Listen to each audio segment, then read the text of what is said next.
Hello, beautiful hearts.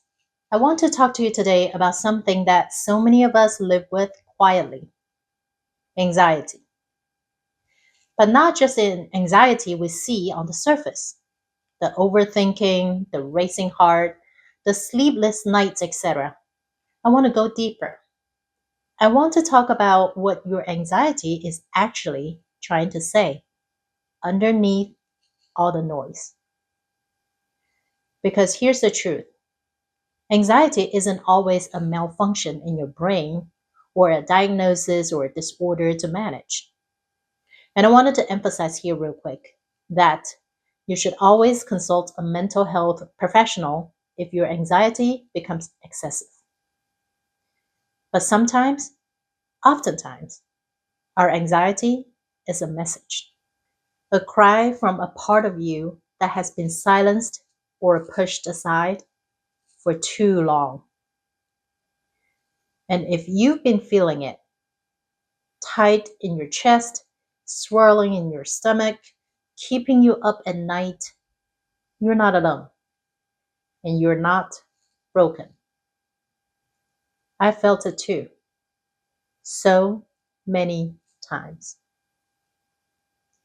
I used to wake up and feel the tension before I even opened my eyes.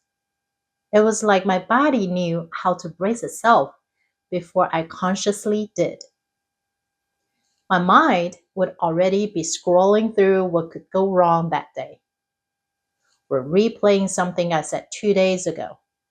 We're scanning for some invisible danger. And the best way to ruin my day is if I picked up my phone right as I woke up and checked my work emails. Can you relate?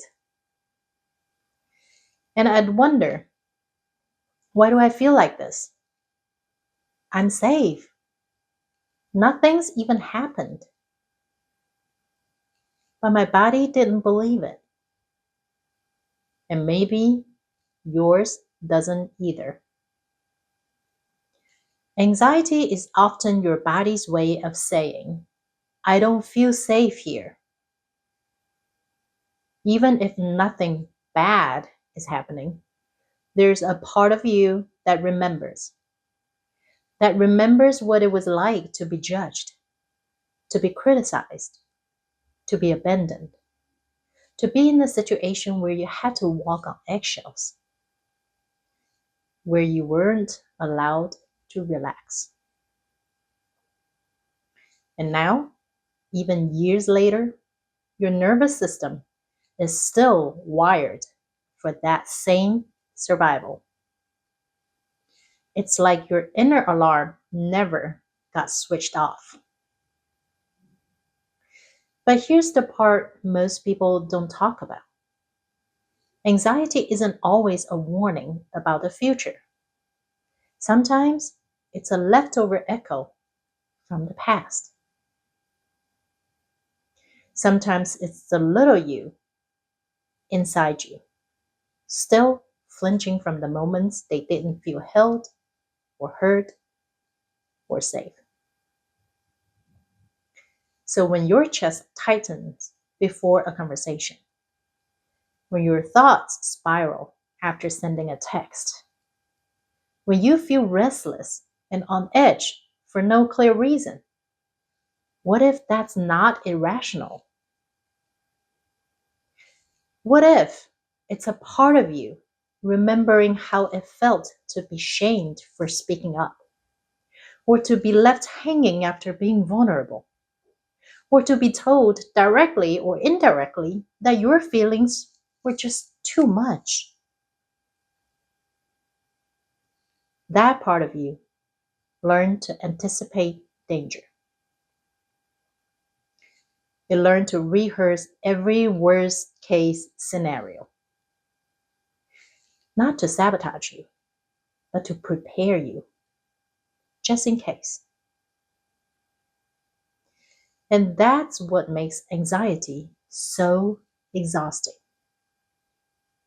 You are carrying not only the present moment, but also the weight of every moment before now when you didn't feel safe being yourself.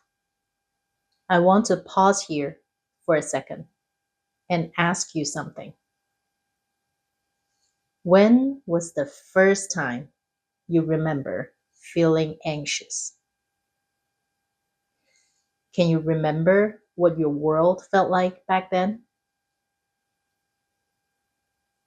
Not what people told you it was, not how things looked on the outside, but how you experienced it. Maybe you were a kid who sensed tension in the air before anyone said a word. Maybe you learned to be extra careful, extra polite, extra perfect, because one wrong move could set something off.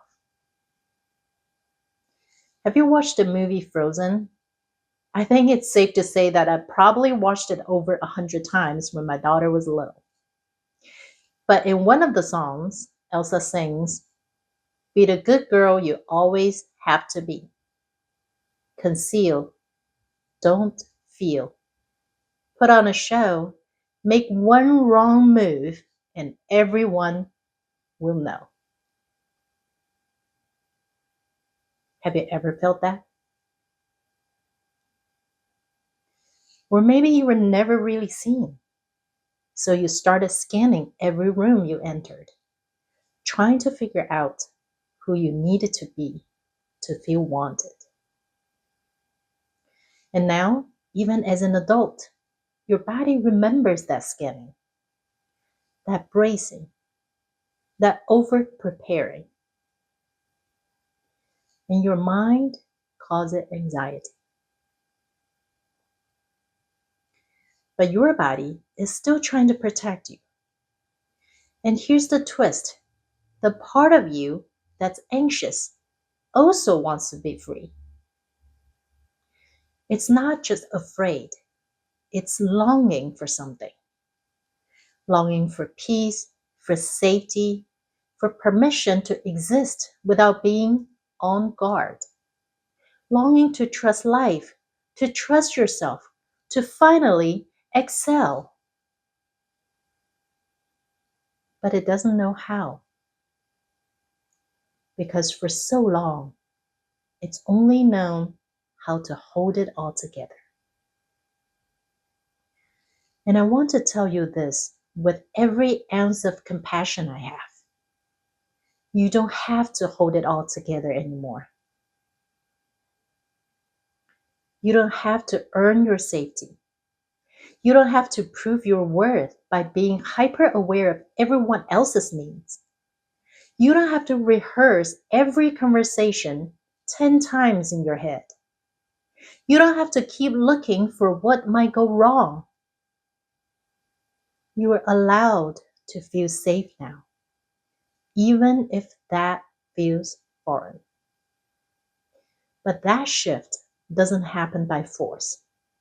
It happens by listening, by turning toward your anxiety with curiosity instead of shame, by gently asking, "What are you trying to protect me from?" And even more softly, "What do you need right now?" Maybe it needs to cry. Maybe it needs to rest.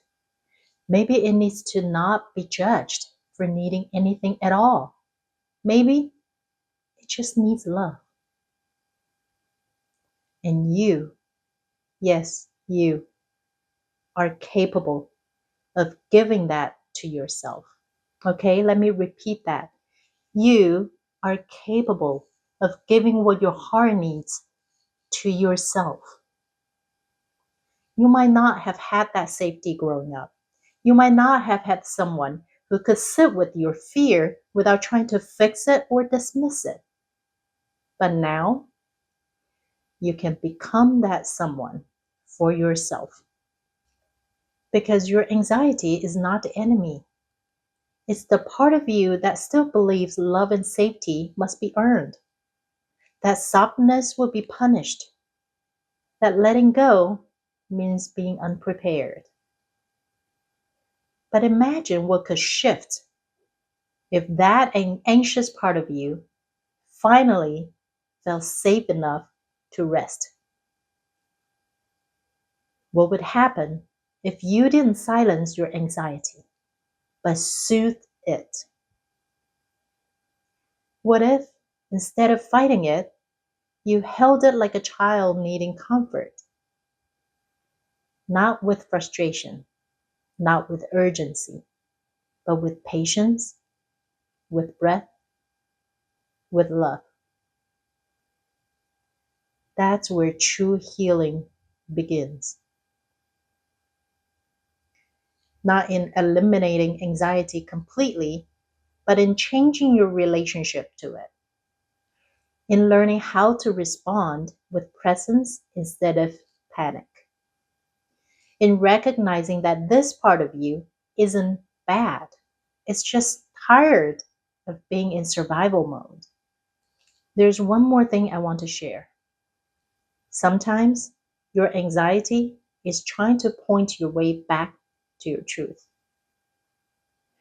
It might be showing up when you're pretending to be okay, but you're not. When you're pushing through something that your soul knows isn't right for you. When you're saying yes, but your body is screaming no. And in that way, anxiety can be a sacred messenger, not just of fear, but of truth, of alignment, of boundaries that want to be honored, of emotions that want to be felt, of desires you've buried thinking they were too much. So maybe, just maybe, your anxiety isn't here to torment you. Maybe it's here to guide you back to your body, back to your voice, back to your heart. It's not always easy, I know. There are still days I feel the knot in my stomach, the racing thoughts, the shaky hands. But I've stopped fighting it. And instead, I place my hand on my heart and I say, I hear you. I know you're scared, but you don't have to do this alone anymore. I'm here. And sometimes that's enough to soften the edge, to create a little space between the fear and the truth underneath it. So if your anxiety is loud right now, let it speak. And then remind it gently that you are not in danger, that you are safe to breathe, that you are safe to rest, that you are safe to be human. And if you ever need direct support from me, I still have a couple spots available for my 3-month Unlock Your Heart transformational coaching experience. It's designed with huge love and compassion to guide you through this heart-centered journey to heal, embody your truth, and live a life that's real, aligned, and truly yours. If this resonates, feel free to schedule a free consultation call and learn more about this program. Thank you for being here with me, for being brave enough to sit with your heart instead of running from it, for listening, for opening, for softening. You are doing beautifully, brave hearts, and you are not alone. We're in this together.